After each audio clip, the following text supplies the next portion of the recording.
Have you ever wondered what happens when a fearful avoidant attachment style and a securely attached style collide head on and enter into dating or a romantic relationship? Well, in this video, we are going to cover three things that you absolutely need to know about this relationship dynamic. And we will talk about some things that you might actually see change. And in particular, whether or not this relationship can actually work.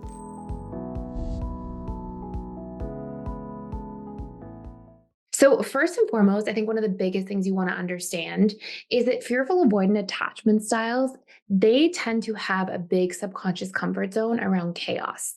Now, if you've been a follower of this channel for quite some time, you probably know that one of the biggest things that determines long term whether or not a relationship will work is whether or not the person we're investing in and starting to date and get to know represents the subconscious comfort zone of the relationship we have to ourselves.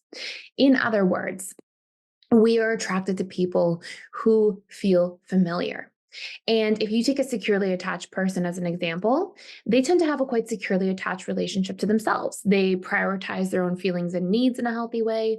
They communicate and they feel comfortable taking up space in relationships because of these different subconscious patterns they have in terms of how they've been conditioned from their childhood. They basically have a relationship to themselves that they've internalized from their own childhood experiences. In other words, if you take a securely attached person, because they tend to have a healthy relationship to their own feelings, they tend to have a healthy relationship to believing their needs should be met and meeting their own needs. And because they feel comfortable taking up space and they feel worthy of love, they don't expect anything less from their relationships. In fact, if they start dating somebody and they see that somebody is not showing up in a healthy way towards them, well, their subconscious mind will say, this doesn't feel familiar. This is outside of our comfort zone. So it will push away things that are not familiar.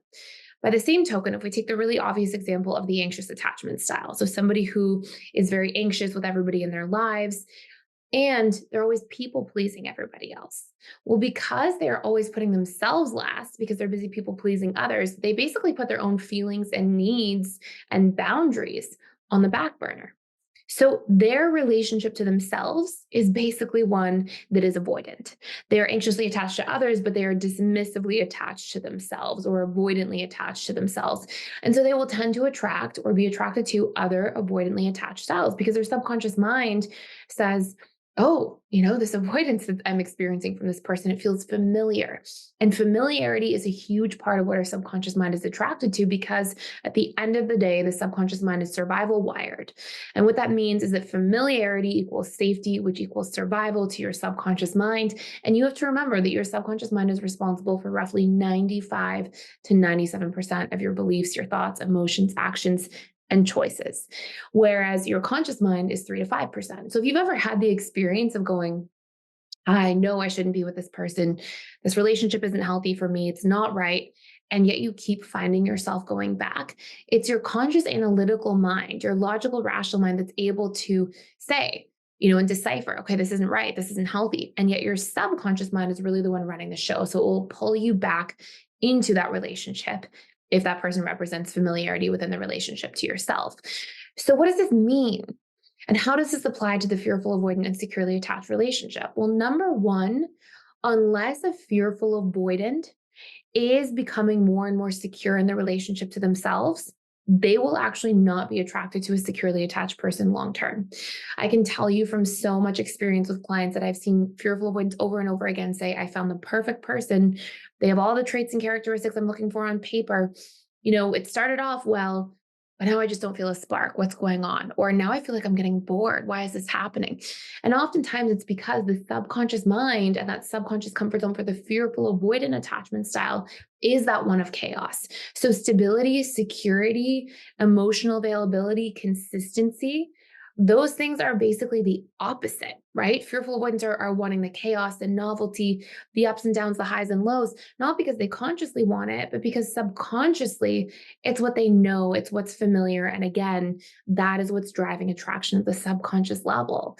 And it's the subconscious mind really running the show.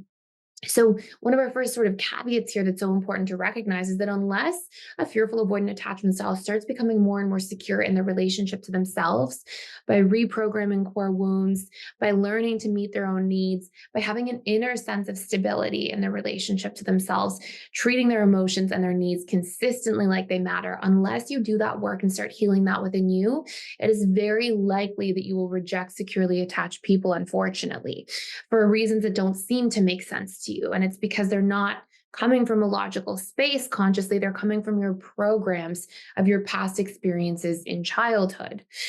Number two, securely attached people will tend to also not be attracted to fearful avoidance long term. They may be originally attracted to some of the depth of the fearful avoidant, the sort of analytical mind of the fearful avoidant, the emotional availability that can be there in certain forms, the fearful avoidant's ability to be present. Those can be attractive traits.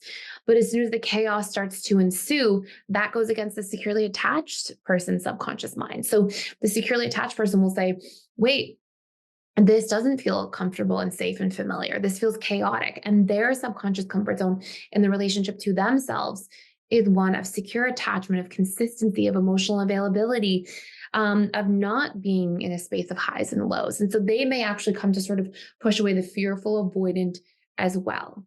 But point number three is that if the fearful avoidant attachment style is working on themselves, if they are doing the work to become more securely attached, and they're investing in the relationship with the securely attached person to be that way, and they're shifting their subconscious comfort zone by working on their core wounds, by working through their fears and relationships, by learning to communicate more proactively, by having healthier boundaries, by learning to meet their own needs. These big things that we talk about from an integrated attachment theory point of view that we need to apply to the subconscious mind in order to move the needle and become secure.